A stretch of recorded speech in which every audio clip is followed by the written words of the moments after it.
there's effectively two areas of agents that are becoming very popular.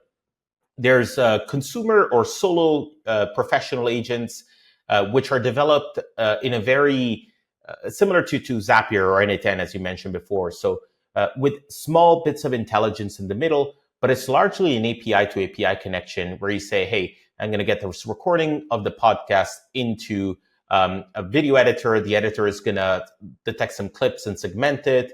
And then another node is going to upload them to YouTube or to TikTok. And that's something where you're defining a fairly systemic process. You're not just telling Gemini, go and make me famous, and it figures it out for you. That's still not quite there yet. And in our world within V7, we develop agents for highly professional workflows. The process of evaluating an M&A deal is really complex. It involves hundreds of documents and reading through tons of transactional data and doing due diligence on people that have information on the internet. And so these agents are still following a number of steps, but it justifies the time involved in actually developing this workflow, which is not 5 minutes like you do with writing a prompt for Gemini and maybe tweaking a couple of times, but it's something that requires a few hours of building, a few additional hours of tweaking, and then some maintenance over time whenever the rule sets change.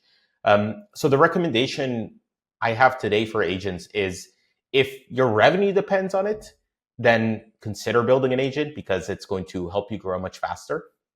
If you have someone full-time that is doing a manual process in front of a computer, definitely get an agent for them because it's going to help them as a person to be enabled in technology.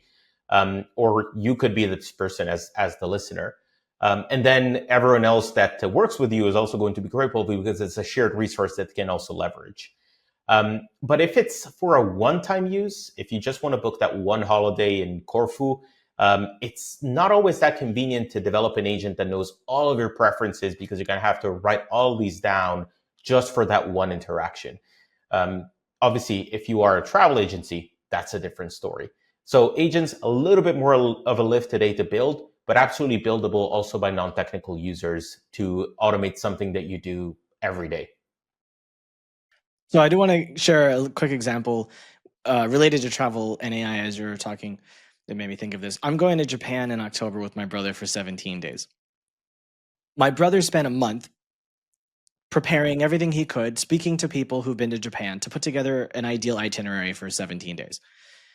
He told me nothing of his plans.